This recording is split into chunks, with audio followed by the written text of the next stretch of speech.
Hello, everybody, and welcome back. Sid Rosenberg here. Hope you had a nice 4th of July weekend. Time now for Insurance Runs, brought to you by our good friends at State Farm, and it's only right here on opensports.com. Like I said, as always, I'm your host, Sid Rosenberg. We all know that baseball is a very stat-heavy game, but sabermetricians bring numbers crunching to a whole new level. And with that said, let's bring in Dave Cameron from Fangraphs.com. Dave, how are you this afternoon, buddy? I'm doing well, Sid. How are you? I'm doing well. Thanks for stopping by today. And, of course, the All-Star game right around the corner, the second half of the baseball season right around the corner. Time now to get into the numbers of this game and what really is going on here. Now, I'm reading some of your work, and I'm seeing all these crazy stats like WPA and UZR. Give us some background on which metrics you really key in on when it comes to evaluating different players. Yeah, I think Fangraphs.com, we've got a lot of metrics that people may not be familiar with, but we think they do a really good job of giving an entire view of a player rather than just focusing in on batting average or home runs or RBIs. You mentioned UZR is the statistic we have. It's called Ultimate Zone Rating. It measures players' defensive abilities better than anything else out there. So we can look at, some of these guys with sterling defensive reputations who might not be as good as you think, or some guys who aren't flashy. They don't make a lot of diving plays, but they have a lot of range and they can cover a lot of ground. And they really help add runs and wins to their team by being good defenders that maybe people don't notice. So I love that we carry stats like that. It can really get people beyond just the basics that they see on TV or on ESPN and really understand which players help teams win and lose.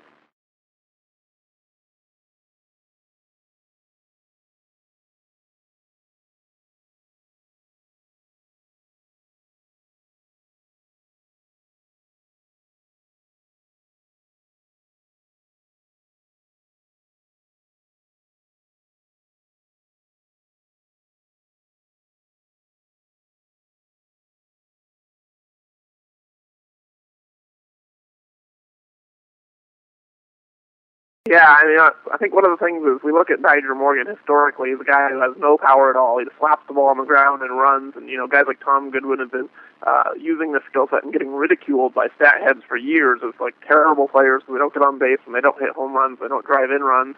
But you look at Morgan's UZR, his range is off the charts. This guy is like Carl Lewis playing center field. He catches absolutely everything, and when you have a defender out there like that who can make a young pitching staff confident that they can throw strikes, when they have a center fielder who's going to go catch everything, it really not only helps their development in learning how to throw strikes, but it also helps them work deeper into the game. It's saving them on their pitch count. They're able to throw 6 or 7 innings instead of 5 or 6. They're able to work on more things. And, with a pitching staff like Washington, they've got a ton of young arms they're trying to build for the future. A guy like Morgan can really help them win games and develop for the future, help some of those players be a complementary guy. He's not a franchise player that you're going to build around, but good teams have players like Nyjer Morgan. I think we can look at the emphasis on defense.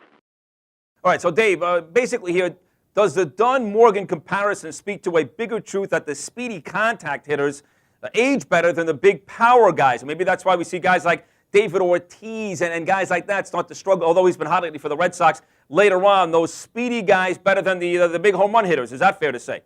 Yeah, actually one of the things that sabermetricians have been pushing for years is something called old player skills. Is these walks and home runs, these big slugger guys, they flame out really early. They flame out 32, 33, especially the guys who aren't in very good shape. Their careers come and peak at 27, 28, and they're done in their early 30s. Where faster guys tend to have longer careers. If you Kenny Lofton playing until he's 40, Omar Vizquel still a quality player.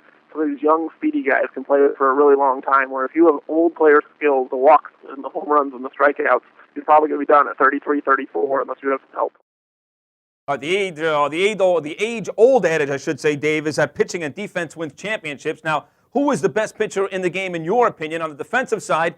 Who is the best and the worst, value-wise? They say Derek Jeter's defense is eroding. It's short. His range is not that great. So give me the best pitcher and give me the best and worst defensive players. Well, I think the best pitcher in the game has to be Roy Halladay. I think we look at his track record. This is the guy who just takes the ball and goes 7 or 8 innings, gets a ton of ground balls, doesn't walk anybody. I think Tim Lincecum's making a run at him right now. Zach Greinke's having a great year, but I can't do better than Roy Halladay. I think he's the best pitcher in baseball. Defensively, I think you have to look at usually a shortstop or a center fielder. Those guys are going to be the best players. I think right now Franklin Gutierrez, the center fielder the Mariners got, he's having a fantastic year, changed the entire defense for the Mariners, really helped their turnaround from a 100-loss team into a team that's above 500 right now and just played well against the Red Sox and Yankees. I think Franklin Gutierrez might be the best defender in baseball right now. For the worst, it's Adam Dunn, hands down. The guy's a designated hitter. He doesn't belong in the National League. Adam Dunn, the worst. How about that? Now, Albert Pujols, Dave, has really separated himself from Alex Rodriguez to be the best all-around player in the game this year. What a career this guy's had. Do the sabermetrics also bear that out for Albert Pujols? Yeah, absolutely. I think if you come up with a metric that says anyone other than Albert Pujols is the best player in baseball, you have a wrong metric. Like that should kind of be a litmus test. And Pujols is just amazing. He's really having the best season of his career. We have this metric called wins above replacement that kind of measures how well or how many wins a player adds versus like a AAA guy if they had to just replace him if he got hurt or something like that. Pujols has been worth a win more than the next best player in the National League, Chase Utley. He's a full win ahead of the rest of the group. So I think we can say Pujols is definitely the National League MVP, and he's a Hall of Famer. Well, give me a guy then who's on the come here, inside the National League or American League, going strictly by the numbers, the sabermetrics numbers. Forget about Pujols. That's an obvious. Some of the guys you just mentioned, Chase Utley, that's an obvious. Give me a guy on the come right now, sabermetrics. You know, I think there's a lot of really good young players, but I'll say Colby Rasmus, the center fielder in St. Louis. A lot of people might not realize this kid's having a really good year, should easily win the National League Rookie of the Year award. He's one of those guys whose offensive numbers aren't great, but he can really play defense in center field. And when you have that combination of a 22-year-old who can hit okay, or, you know, he's holding his own, really, he's going to grow into a better hitter, and he can also really play defense. Colby Rasmus has a chance to be a Grady Sizemore kind of five-tool, all-around player, and I think Colby Rasmus is kind of an underrated young star in baseball, and I think it's interesting that for St. Louis they get both Pujols and Rasmus. It's one of the reasons they're doing well this year. Let me ask you about Joe Mauer in Minnesota in terms of catchers. This guy puts up great numbers, and the power numbers have been there this year, despite the fact he had brutal off-season surgery. Sabermetrics, where does Joe Mauer compare to some of the all-time greats at the catcher position? You know, I think we love Joe Mauer. He's definitely one of the best hitting catchers we've seen in a long time. He's basically everything you could possibly want in a catcher. One of the things that we haven't really figured out how to do very well is measure defense from the catcher level, because there's so many things that go into working with pitchers and all that. We're still working on that and trying to figure out how many runs does Joe Mauer save behind the plate. But we can say when he's hitting, he's easily the best hitting catcher in baseball.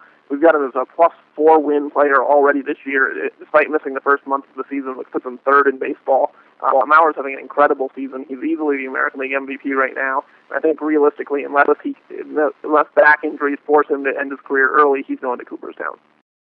So, Dave, on the way out here, the last 5, 10, 15, 20 years, you know the names. We talked about Pujols, Alex Rodriguez, Barry Bonds, Manny Ramirez. Give me the one guy, according to Sabermetrics, that has been the best over the last decade or two.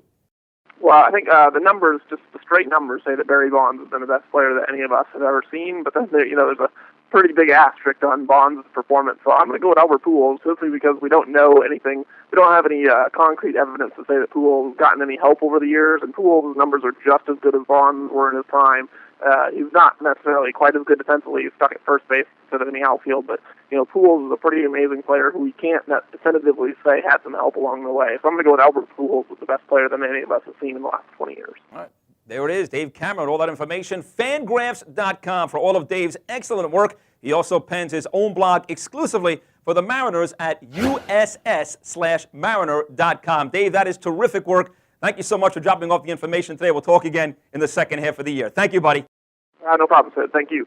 All right, take care. That's going to do it for this edition of Insurance Runs, brought to you by our good friends at State Farm, only right here on opensports.com. As always, I'm your host, Sid Rosenberg. Be sure to come back on Wednesday for Fantasy Whiplash with Bill Root of Roto Experts. Until then, enjoy the baseball. The future of sports on the web is open.